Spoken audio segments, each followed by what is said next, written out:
Saya mau bercerita mengenai Road to Armageddon, itu artinya ultimate goal. Jadi goal yang ultimate.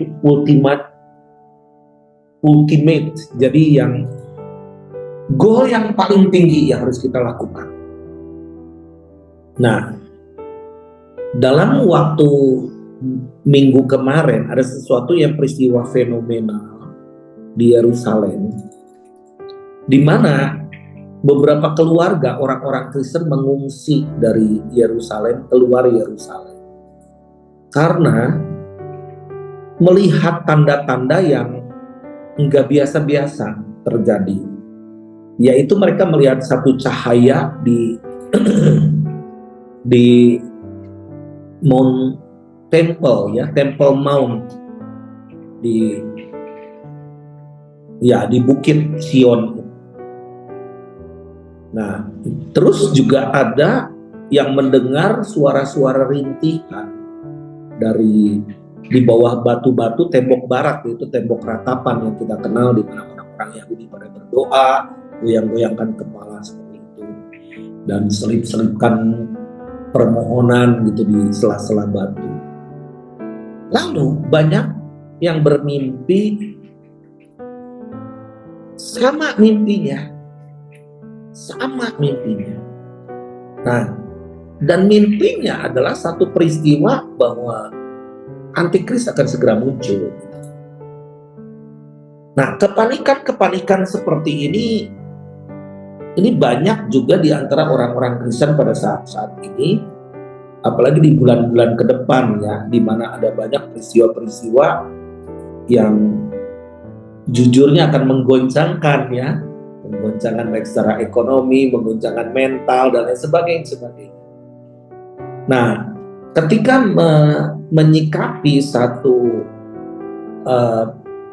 pesan atau satu berita bahwa Tuhan akan datang, atau perang Armageddon, atau Gog Magog dan sebagainya, banyak sikap orang-orang Kristen khususnya ada yang apatis. Ya udah ya, biarin yang gitu, kenapa nggak usah diomongin. Ada juga yang panik, ketakutan, atau ada yang biasa-biasa saja, atau nggak ngerti apa yang harus dilakukan. Nah, Bapak Ibu sekalian, kita nih jelas banget kita punya ultimate goal bahwa keselamatan harus sampai kepada setiap orang, kepada setiap suku, kaum, dan bahasa. Di Israel itu, di Yerusalem itu ada kependudukannya seperti ini. Orang Yahudi di sana mayoritas 536.000 orang. Kalau Islamnya ada 320.000 orang. Nah, Kristen cuma 15.800 orang, jadi 1,8% saja. Ini kekristenan di sana bukan tambah meningkat, tapi tambah menyusut karena banyak aspek, ada yang keluar, mengungsi, dan lain sebagainya. Nah, bagaimana kita harus bisa melihat dengan kacamata Tuhan? Dalam situasi seperti ini, dalam berbagai peristiwa, kita nih harus bisa melihat rencana kerja Tuhan dan apa titik akhir yang Tuhan mau untuk kita kerjakan. Atau anggaplah titik akhir hidup kita. 2 hari yang lalu itu something yang waduh luar biasa. Itu doa di Taman Mini 6 jam lebih, malah jam 11 sudah pada ngumpul malah. Mereka anak-anak muda worship. Dan pesan-pesan yang begitu strong banget, adopsi suku-suku. Itu anak-anak yang baru tahu main ngomong.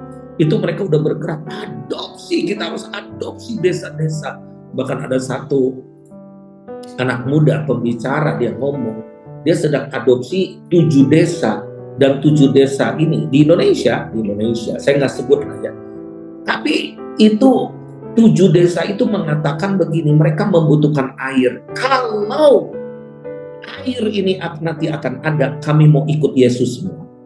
Waduh, coba ya, ini sesuatu yang luar biasa. Tetapi ini adalah satu indikasi ke depan akan seperti ini. Borongan besar, paket besar, nggak one by one. Ya. Nah, sekarang sedang dikerjakan air itu. Dan katanya kemungkinan air ini akan berbual-bual, akan dialirkan ke 7 desa. So, sekarang pertanyaannya, kita lagi ngapain? Apakah kita sibuk dengan diri sendiri atau sedang kita sibuk mengerjakan pekerjaan Tuhan?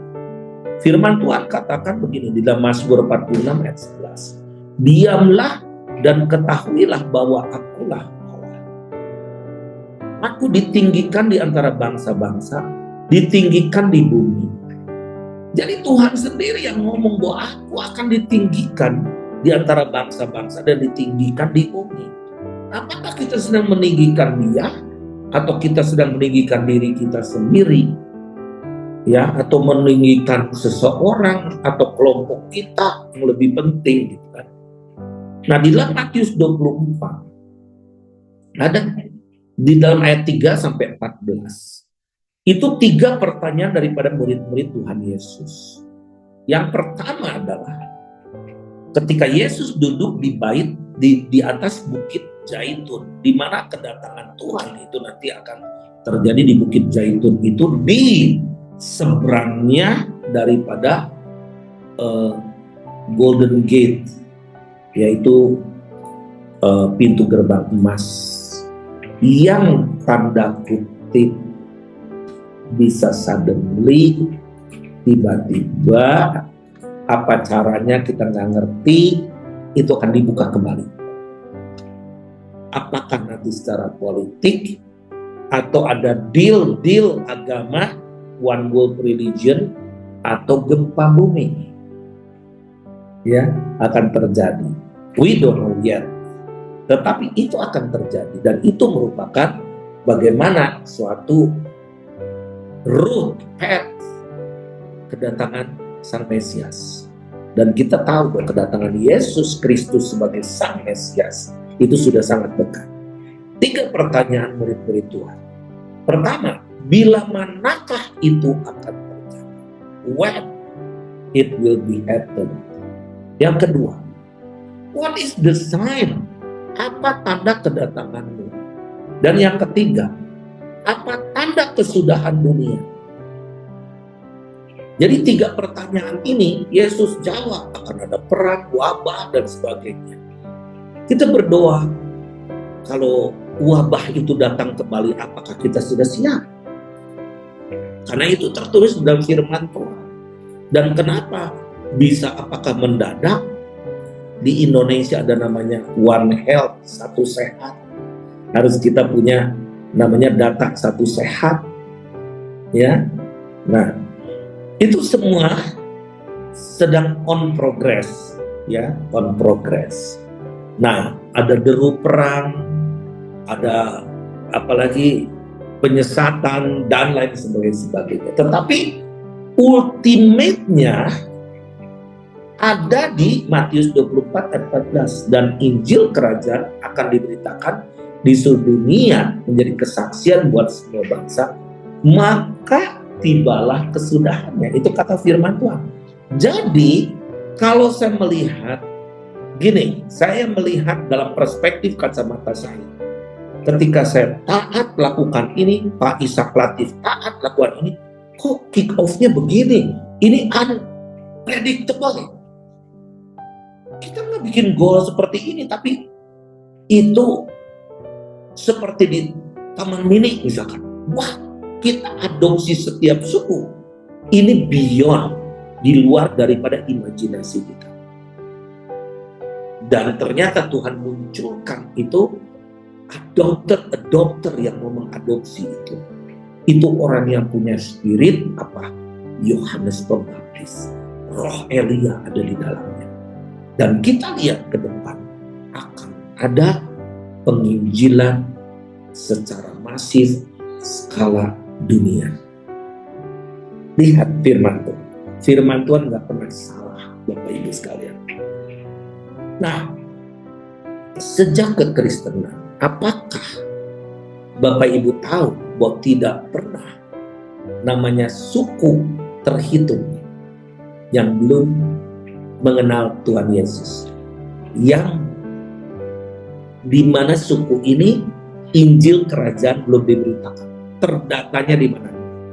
Ketika diberitakan di Lumajang. Ini belum pernah terhitung semua. Kunci ada di tangan kita, hadiah ada di tangan kita. Firman Tuhan kata di dalam Mazmur 2 ayat 8, mintalah kepadaku, maka bangsa-bangsa aku berikan kepadamu menjadi milik pusakamu, dan ujung bumi menjadi kepunyaanmu. Ini nation bisa berbicara bangsa, bisa berbicara tribe, etnos. Nah, kenapa ini suku ini penting? Karena di dalam Wahyu 7 ayat 9 dan 10 firman Tuhan berkata gini, kemudian daripada itu aku melihat sesungguhnya suatu kumpulan besar orang banyak yang tidak dapat terhitung banyaknya dari segala bangsa. Jadi yang diperhitungkan adalah suku, dari segala bangsa dan suku dan kaum dan bahasa, berdiri di hadapan tahta dan di hadapan Anak Domba, memakai jubah putih dan memegang daun-daun palem di tangan mereka. Dengan suara nyaring mereka berseru, keselamatan bagi Allah kami yang duduk di atas tahta dan bagi Anak Domba. Siapa yang ngomong? Suku-suku. Kalau 7 kampung mau nerima Tuhan, gara-gara memang ada miracle, ada keajaiban, mereka hanya butuh air. Show me. If you can supply the water, I will follow Jesus. Nah, kalau kita hanya begging terus ya, mengharapkan mujizat terus, kapan kita mau buat mujizat? Karena Tuhan jelas-jelas mengatakan di dalam Lukas 9, I will give you the power and authority, kuasa dan otoritas untuk menyembuhkan orang, untuk menginjak kalajengking, mengusir setan dan sebagainya. Nah, perhatikan, Bapak Ibu sekalian, perhatikan. Kemarin saya ada di Batam, ada beberapa hamba Tuhan makan dengan saya, dan mereka hamba Tuhan besar yang punya pengaruh besar. Mereka kaget ketika saya ngomong. Mereka suruh saya cerita mengenai eskatologi. What do you mean eskatologi? We are facing this situation. Kita sedang ada di tengah-tengah situasi ini. Dan saya ngomong, watch out. Ya, perhatikan dengan kata suddenly, tiba-tiba. Kata ini akan sangat penting sekali untuk tahun ini. Tiba-tiba begitu, tiba-tiba begitu. Gempa bumi memang ngomong dulu, enggak, tiba-tiba. Segala sesuatu tiba-tiba. Nah, jadi di dalam 2 Petrus 3 ayat 12, firman Tuhan berkata begini, yaitu kamu yang menantikan dan mempercepat. Nah, kamu yang menantikan dan mempercepat. Ada orang menantikan sampai pergi ke gunung, cuma nunggu Yesus datang, sampai mati, ternyata Yesus nggak datang. Nah, ada 2 kata di sini, yaitu menantikan dan mempercepat. Jangan sesat kitanya. Mempercepat kedatangan hari Allah. Pada hari itu langit akan binasa dalam api dan unsur-unsur dunia akan hancur karena nyalanya. Maksudnya apa? Untuk mempercepat kedatangan hari Allah, keselamatan bagi Anak Domba, di mana Injil harus diberitakan dulu. Barulah tiba kesudahannya di dalam Matius 24 ayat 14. So, kita dalam menghadapi saat-saat untuk suddenly ini, we have to be very careful. Menjaga yang pertama adalah mulut kita. Karena seringkali mulut kita dipakai untuk membuli, membenci, jadi hater, dan sebagainya. Padahal mulut kita harusnya untuk memuji, memuliakan. Mulut kita untuk memberitakan Injil Kerajaan. Mulut kita dipakai untuk something yang memang Tuhan membutuhkan, yaitu membawa kabar baik kepada setiap orang. Karena mulut kita itu di dalam firman Tuhan ditulis seperti pedang. Ya, bisa seperti api juga yang bisa membakar satu kota, Bapak Ibu sekalian. Kita mau menginjil pakai apa? Pakai mulut kan. Jadi tinggalkan kumpulan pencemooh, meskipun itu hamba-hamba Tuhan. Waktu itu saya ditanya di kumpulan hamba-hamba Tuhan di Surabaya. Mereka nanya kepada saya, gimana menghadapi keadaan sehari-hari? Yang pertama adalah tinggalkan kumpulan pencemooh, meskipun itu hamba Tuhan. Kalau hamba Tuhan itu tukang mencemooh, tinggalkan. Karena kita ini harus membawa hadirat Tuhan, menjaga hadirat Tuhan. Dan hadirat Tuhan tidak ada di dalam diri orang yang suka mencemooh. Apalagi kersing, kutuk gitu ya. Nah, kita, hidup tidak bercacat celah menanti kedatangan Sang Mempelai. Nah, kita sedang ada di dalam satu hitungan jari, Bapak Ibu sekalian. Hitungan jari dalam, ya, untuk kita bisa menghidupi. Puji Tuhan kita bisa umur panjang, tapi dunia akan seperti apa ke depan? Sejak serangan Hamas 7 Oktober 2023 yang mengakibatkan 1.400 orang mati, memicu terjadinya namanya perang Gog dan Magog.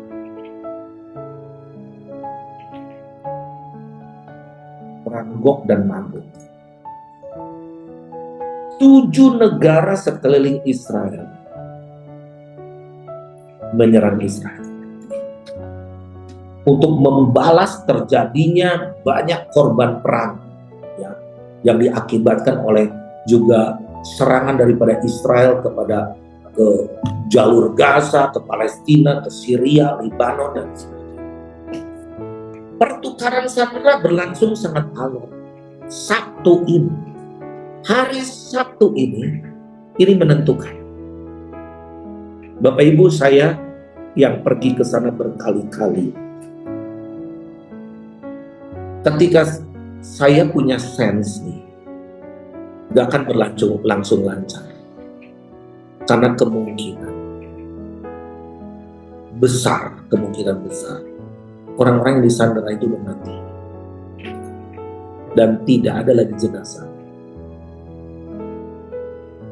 Jadi, ini antara kebohongan, pressure, juga secara politik.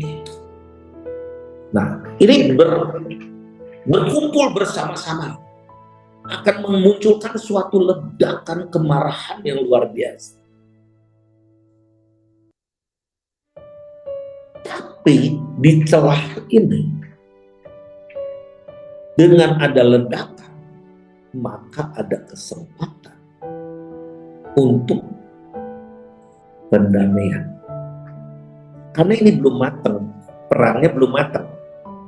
Jelegur dulu, baru ada pendamaian. Dan ini akan jadi celah untuk fase proses pembangunan Bait Allah yang ketiga. Persiapan ini sudah matang, Bapak Ibu sekalian. Bukan wacana, sudah matang. Saya sudah cerita berkali-kali, lembu, merah, dan lain sebagainya, itu sudah siap. Dan saya lebih kaget lagi ketika saya tanyakan kembali usianya, expirednya, ini umur berapa lembu merah ini? Karena ini udah 2 tahun lebih, hampir 3 tahun. Mereka kata 4 years. 4 tahun. Wah. Nah, jadi kita harus mawas diri dengan yang namanya antisemitisme sekarang. Itu akan berlangsung sangat sengit ke depan. Dan bisa berlanjut dengan anti kekristenan atau kristofobia. Karena dianggap kita friend. Padahal bagi orang Yahudi kita ini sebetulnya bukan friend. malah pernah membunuh orang Yahudi kan zaman dulu. Tapi ini akan ada satu pertalian, kita harus amati baik-baik.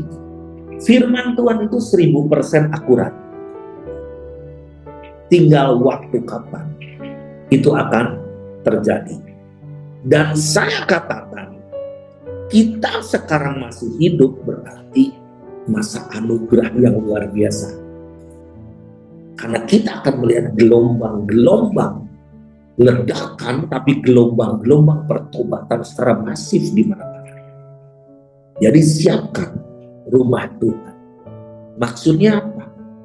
My home, Tuhan kata. Because my home must be filled. Harus full, penuh. Rumahku harus penuh.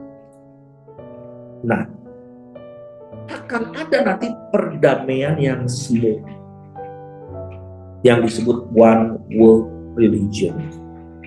Namun kita harus bisa percaya bahwa kita ini akan diangkat sebelum antikris memerintah. Nah, jangan terlalu panik. Justru kitanya harus finishing the task sebelum hal itu terjadi. Nubuatan yang ribuan tahun itu sedang dinyatakan sekarang. Nubuatan yang ribuan tahun yang lalu, di mana nanti kita lihat 3,5 tahun setelah perang Gog Magog yang dikepalai oleh Rusia dan Iran, ada damai, disitulah suddenly maka antikris itu akan muncul. Jadi perang Gog Magog itu bukan klimaks. Ada perang dunia keempatnya, yaitu raja dari timur akan menyerang. Siapa itu? China. Dulu kita masih ingat 10 tahun yang lalu China seperti apa. Di embargo, bikin susunya, nggak boleh terima susu dari China karena ini buatan China, itu selalu dianggapnya buatan yang paling kodi, paling rendah, low class. Tetapi sekarang kita lihat mobil canggih, BYD, mobil listrik dan sebagainya, nggak kalah dengan mobil-mobil Eropa. Bisa menciptakan 2 matahari. Sekarang ada DeepSeek. Saya coba DeepSeek ya. DeepSeek itu adalah AI. Saya coba tanya mengenai Alkitab akhir zaman. Ternyata mereka kurang pengetahuan. Dan dia katakan begini ketika saya tanya, bagaimana dengan keadaan akhir zaman, gini, saya gini. Oh, dia katakan begini, kami belum punya cukup data, kami membutuhkan data dari kamu. Itu AI ya, DeepSeek ini. Nah, DeepSeek ini bisa dapetin gratis ya, nggak kayak Google dan lain sebagainya ya, yang dari Amerika itu semua bayar. Nah, sekarang kita lihat di sini, bagaimana dengan kita? Road to Armageddon. Armageddon itu the mother of war, itu kiamat. Dan kita akan diangkat sebelum. Nah, kita lihat ada ultimate goal, tetapi juga ada plan namanya ultimate war, perang yang disebut perang nuklir. Dulu itu hanya USA dan Rusia tetap yang punya nuklir. Sekarang udah 9 negara yang punya nuklir. Dan itu dikendalikan oleh AI. AI itu nggak pakai feeling, nggak pakai perasaan, pakai sistem. Di dalam Zakaria 14 ayat 12, firman Tuhan berkata begini, inilah tulah yang akan ditimpakan Tuhan kepada segala bangsa yang memerangi Yerusalem. Daging mereka akan menjadi busuk sementara mereka masih berdiri. Mata mereka akan menjadi busuk dalam lekuknya dan lidah mereka akan menjadi busuk dalam mulut mereka. Kemarin Pastor Konghi nanya kepada saya, nuklir ini untuk kemana? Yang memerangi Israel. Ini firman Tuhan. Kepada segala bangsa yang memerangi Yerusalem. Daging mereka akan menjadi busuk sementara mereka masih berdiri. Jadi, kalau kita lihat di sini dari konflik ke konflik, kita kan nggak ngerti 10 tahun yang lalu, 20 tahun yang lalu kita nggak bisa menerka. Tapi sekarang kok bisa mengerti siapa itu Iran, Persia, siapa itu Rusia, Gog dan Magog. Magog itu tanah yang rajanya Gog dari utara. Tetapi Raja Timur itu nanti akan menyusul dengan armadanya 200 juta. Kok akurat sekali firman Tuhan. Nanti di Armageddon itu ketika terjadi satu perang, apa yang terjadi? Sepertiga penduduk bumi akan musnah. 200 juta tentara akan mati, di mana darahnya akan sekekang kuda. Akan 7 tahun menguburnya. Wow. Bapak Ibu sekalian, Armageddon itu disebut apa? Hari kiamat. Umat muslim juga tahu. Nah, Armageddon itu luasannya ada 180 mil kali 80 mil. Nah, kata Armageddon ini sebetulnya kalau pakai di Indonesia pakai Harmageddon, kalau di Inggris Armageddon, double D. Nah, kata Armageddon ini hanya muncul sekali di dalam kitab Wahyu 16 ayat 16. Di mana firman Tuhan berkata begini, lalu ia mengumpulkan mereka di tempat yang dalam bahasa Ibrani disebut Harmageddon. Ini berbicara soal raja-raja yang setia kepada si Antikristus yang berkumpul bersama untuk menyerang Israel untuk terakhir kali. Nah, di Harmageddon inilah cawan yang penuh dengan anggur kegeraman murka. Wahyu 16 ayat 19 akan dicurahkan. Jadi si Antikris dan para pengikutnya akan dikalahkan. Jadi kalau kita lihat, kata Harmageddon itu dalam bahasa Ibrani-nya Har Megiddo, ya, yang artinya bukit Megiddo. Karena hal ini perang Harmageddon kerap dihubungkan dengan Megiddo, yakni situs peperangan kuno di Israel yang berada di 96 km utara Yerusalem. Dalam perjanjian lama, kata Megiddo muncul beberapa kali sebagai tempat peperangan. Beberapa di antaranya di dalam Hakim-Hakim 5, ya, di lembah Megiddo juga tercatat kemenangan bangsa Israel yang dipimpin Hakim Barak atas orang Kanaan. Atau di dalam 2 Raja-Raja 23 29, perang antara Firaun Neko dari kerajaan Mesir dengan kerajaan Yehuda yang dipimpin Yosia. Dan Raja Yosia kemudian mati di Megiddo. Jadi saya bertanya di sana, kenapa Harmageddon ini kok populer dan sejak dari dahulu kala? Kenapa?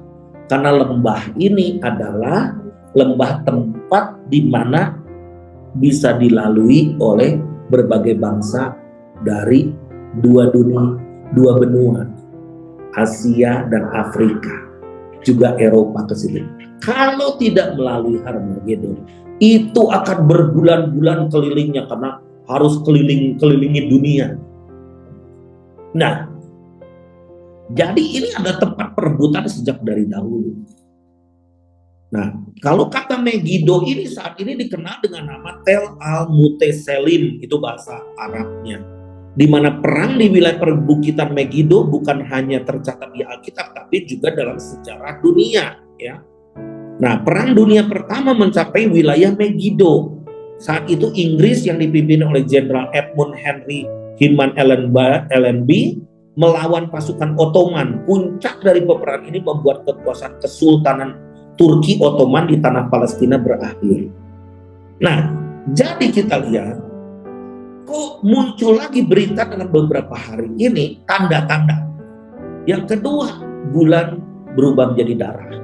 Itu tanggal 14 Maret dan bulan September. Itu pas tahun ini hari raya Purim. Ya, Purim itu Esther, ya, pembebasan Israel melalui Esther. Waktu itu Tuhan melalui Esther. Nah, lalu nanti ada Rosh Hashanah bulan September. Wah, kok bisa tepat harinya, hari perayaan hari besar Yahudi. Nah, lalu juga muncul fenomena yang dimana terjadi eksodus orang-orang Kristen yang ngerti dari Yerusalem dan sebagainya. Terus juga muncul berita mengenai lembu merah di mana-mana. Saya karena udah bicara dari bulan-bulan kemarin, tapi sekarang muncul di YouTube, di mana di IG. Nah, kita lihat ada apa ini? Berarti pembangunan Bait Allah itu satu titik. Ya, satu titik. Di mana titik ini yang menentukan Mesias akan datang. Jadi ada 3 teori rapture. 3 teori. Yang pertama, saya ini kan orang network, harus netral. Ya, enggak ngegiring kalian kepada satu doktrin yang saya percayai. Tetapi saya harus hargai semua teori. Tetapi pada intinya kita bisa melihat bahwa semua tanda-tanda sudah dinyatakan. That is your choice. Pilihan Anda mau yang mana terserah. Tetapi ultimate goalnya dong, jangan ribut di tanda-tanda melulu. Apakah kita sedang mengerjakan? Apakah ketika Tuhan Yesus datang, 2 inti ketika Tuhan bicara pada saya. Hanya 2 poin. Tuhan ngomong begini. Ketika aku datang, apakah aku mendapati iman? Yang kedua, apakah kita sedang bekerja di ladang Tuhan? Nah, waktu pengangkatan ini, 3 teori ini coba saya kupas sedikit ya. Yang pertama, pengangkatan itu sebelum masa antikris, yang disebut pre-tribulation. Ya, Antikristus tidak menyatakan diri sampai yang menang disingkirkan. Itu ada di dalam 2 Tesalonika 2 ayat 3 sampai 8. Di mana gereja tidak disebut ada di dalam masa kesusahan besar, nggak ada. Di dalam Wahyu pasal 6 ayat 19. Itu teori yang pertama. Teori yang kedua, pengangkatan di tengah masa aniaya, mid tribulasi, yaitu antikristus memerintah dulu selama 3,5 tahun setelah nafiri terakhir. Nah, kata nafiri terakhir sekarang muncul. Itu bahasa Inggrisnya the last Trump. Donald Trump menang lagi dan ini disebut the last Trump. Ya, bagaimana saya udah pernah jelaskan bagaimana Trump ini Kristen, ya, tapi mantunya ini Jared Kushner orang Yahudi, tapi dia percaya 666, ya 666. Dan dia berkolaborasi dengan percepatan untuk membuat chips untuk data bagi seluruh umat di dunia. So, ini terlalu panjang untuk saya kupas, tetapi biarlah Roh Kudus akan memberikan hikmat kepada setiap kita bahwa kita sedang di dalam masa-masa yang sangat menentukan. Jangan bermain-main dengan waktu. Kata suddenly itu harus kita perhatikan. Tiba-tiba Yesus datang seperti pencuri. Segala sesuatu bisa datang secara tiba-tiba. Nah, lalu pengangkatan di tengah masa aniaya itu disebut mid tribulasi. Jadi antikristus memerintah dulu selama 3,5 tahun setelah nafiri terakhir, di mana 1 Korintus 15 ayat 52. Nah, bagaimana firman Tuhan berkata mengenai 7 meterai, 7 sangkakala, dan 7 cawan, dan sebagainya. Jadi kita nih sekarang sedang memohon kepada Tuhan grace period of time. Apa itu? Waktu anugerah yang singkat untuk kita bisa menyelesaikan. Anda mau pergi ke hutan, fine-fine aja, itu pilihan Anda. Aku mau di hutan nunggu Tuhan Yesus datang, boleh, terserah. Makan buah, makan daun, makan rumput, saudara. Tetapi kita nih di My Home, kita harus bisa mengerti, kita harus sedang sibuk di ladang Tuhan. Jadi aku baru mengerti, kok kenapa kemarin saya disuruh ke Batam dalam waktu mepet seperti itu. Karena saya selalu minta penuh. Tuhan, aku minta bekerja. Dan katanya sekarang ini pendeta terkenal sedang gelisah karena saya ngomong begitu. Gelisah sampai tidur juga lain. Karena dia kata ini, this is about the time to teach my people, to train my people, to disciple my people, untuk memuridkan jemaatku supaya jangan terlena. Opsi yang ketiga adalah pengangkatan di akhir masa antikris atau post tribulasi, di mana kedatangan Kristus hanya satu tahap, bukan dua tahap. Nah, kita nggak perlu menekankan teori ini. Kita aja bisa beda-beda. Yang penting di sini adalah, are we ready? Kita siap. Ketika saya tanya kepada Rabi Yahudi, what do you sense? Kapan menurut Anda bahwa your Messiah? Kan mereka tahu saya pendeta, saya percaya Tuhan Yesus. Menurutmu kapan Mesias ini akan datang? Dia katakan, in every second you must be ready. Dalam setiap detik kamu harus siap. Wow. Apakah kita ngamati tanda? Atau kita sedang sibuk di ladang Tuhan? Mari kerjakan sesuatu, jangan pakai ambisi, tapi kita berkata, Tuhan, ini aku. Bangsa-bangsa sudah menunggu, tetangga kita sudah menunggu. Lakukan sesuatu, bergerak sesuai tuntunan Tuhan. Jangan lengah, jangan bebal, seolah-olah kita nggak ngerti bahwa hari udah mau hujan, kita bodoh wae gitu kan. Nah, kita nggak siapkan segala sesuatu. Mari Bapak Ibu sekalian, waktu sudah semakin singkat.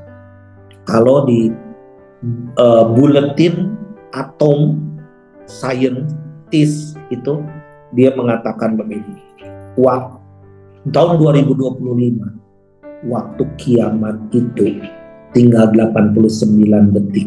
Nggak pernah dalam tahun-tahun sebelumnya, dekat sekali. Dan 89 tahun itu juga bisa berbicara suddenly, tiba-tiba, zet. Wow. Nah, apakah kita akan jadi takut? Bukan, justru ini adalah waktu excited banget, kita benar-benar berlari. We run. Tahu nggak saya dapat nih WhatsApp? Yes, the time is very short. We have to run fast. Ngomong begitu tuh. Ya, kita harus berlari cepat. Nah, apa motivasi saya untuk sharekan itu terus? Saya bersyukur ada Catherine, yang pendoa-pendoa yang sering memberikan info kepada saya apa yang didapat. Itu saya ini sedang memaksa orang ayo lari, atau sedang menggerakkan orang-orang yang seperti kalau tubuh itu seperti stroke, dia menyesali, bergerak, sedang membuat satu terapi untuk supaya bisa berjalan normal dan bisa melakukan tugas.